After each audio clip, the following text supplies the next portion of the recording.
In this episode, we travel back to medieval Europe to discover what knights ate and how their world shaped the food traditions of Europe. Around the 8th century, during the age of Charlemagne, often called the father of Europe, a small technological innovation began to reshape warfare across the continent: the stirrup. With it emerged a new kind of warrior, the knight. On the battlefield, knights were elite cavalry, armored riders charging with lances lowered and banners flying. In the social order of medieval Europe, they formed the lower ranks of the nobility, warriors who pledged military service in exchange for land from their lords. Spiritually, they were imagined as defenders of faith, men who embodied courage, honor, loyalty, and devotion to the church. And in culture, knights would later become something even larger, symbols of romance, justice, and heroic adventure throughout European literature and legend. For centuries, knights fought in nearly every conflict across medieval Europe, and under the call of the Pope, many of them marched eastward, launching the long and bloody struggles we now call the Crusades, wars between the Cross and the Crescent that lasted nearly 200 years. Even when gunpowder and new infantry armies eventually pushed the knight off the battlefield, the idea of the knight never truly disappeared. It survived as a cultural symbol, shaping Western ideas about honor, power, and social order for centuries afterward. And that influence extended into something surprisingly ordinary: food. Because even today, if you look closely at the European table, you can still glimpse faint traces of the medieval knight. So today, let's explore a simple question: what did knights eat, and how did their world shape the food of Europe? If you tried to recreate a knight's daily meal by reading medieval cookbooks, you would quickly run into a problem. Those cookbooks are not very helpful. Many of them were written by professional cooks serving noble households, but instead of giving clear recipes, they often read more like personal memoirs. The authors loved describing their culinary masterpieces, yet when it came to practical details, ingredient amounts, cooking times, exact methods, they tended to skip over them almost entirely.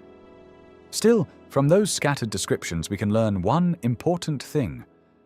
For medieval knights, roasted meat was king. At grand feasts, whole pigs and sheep were common sights on the table. But above them all stood a more prestigious prize: the deer. In practical terms, deer were difficult to hunt. They were fast, strong, and lived in deep forests. Hunting them required skill, coordination, and endurance, qualities closely tied to the martial training of knights. But deer also carried symbolic meaning.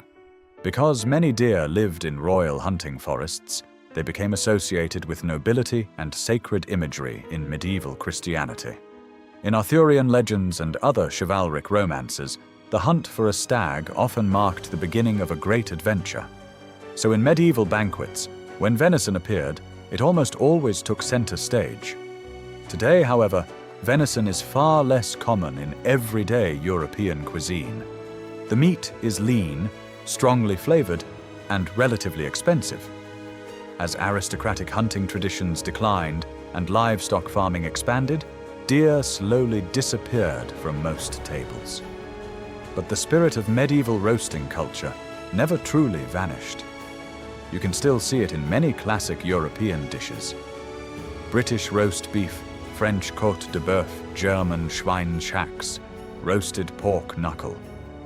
All of them carry echoes of the same medieval love for large cuts of roasted meat.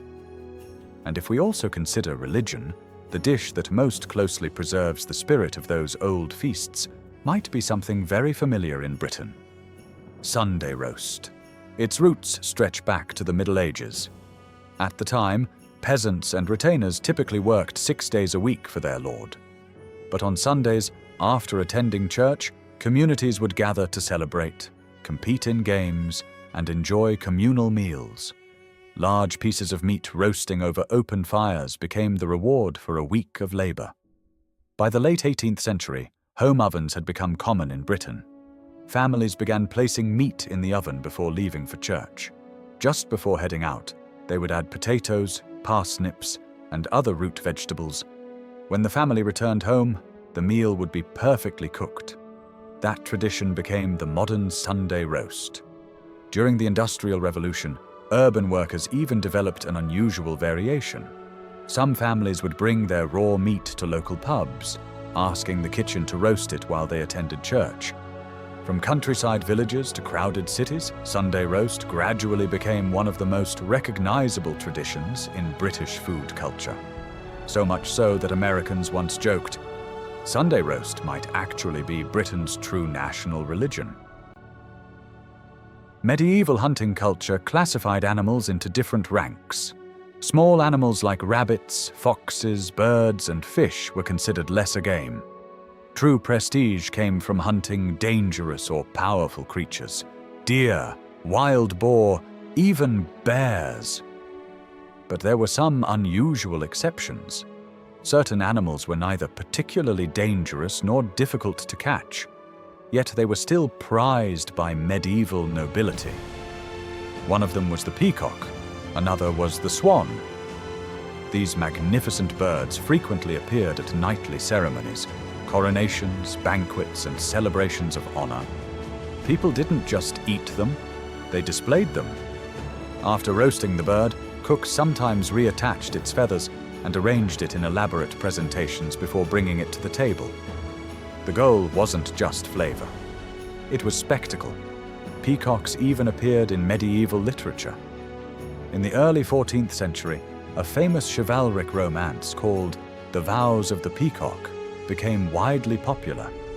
In the story's most famous scene, knights gather at a feast and swear oaths of bravery and honor before a decorated peacock. The image became iconic, reproduced in illuminated manuscripts and later printed books.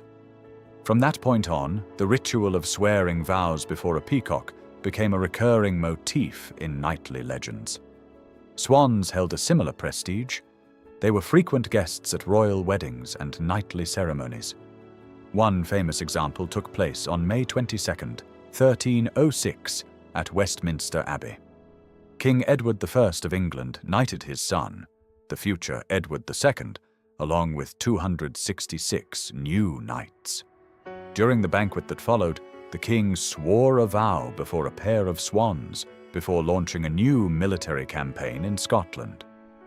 Today, of course, swans and peacocks no longer appear on European dinner tables. But if we break down the role they once played, luxury, spectacle, and celebration, their culinary descendants might be found in two modern dishes, foie gras and roast goose. Foie gras reflects the extravagant luxury once associated with aristocratic feasts. Roast goose, meanwhile, preserves the visual drama and festive atmosphere of medieval banquets. Even today, roast goose remains a traditional Christmas dish in several European countries, filling a role similar to turkey in the United States. Of course, the grand feasts of castles and courts were not the everyday reality of knights. During campaigns or long journeys, their diet was far more practical. Fresh meat was rare. Instead, two ancient foods dominated their rations: dried meat and salted meat. At first glance, they might seem similar, both methods of preserving meat in a world without refrigeration. But the techniques were slightly different.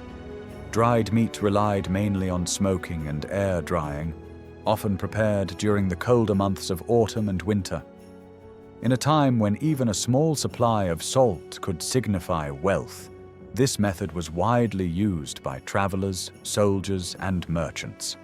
Salted meat became more common later in the Middle Ages. As salt production expanded and trade networks improved, large quantities of salted meat could be produced and stored. Over time, these preservation traditions evolved and blended together. Eventually, they gave rise to something that still defines European breakfasts today: bacon.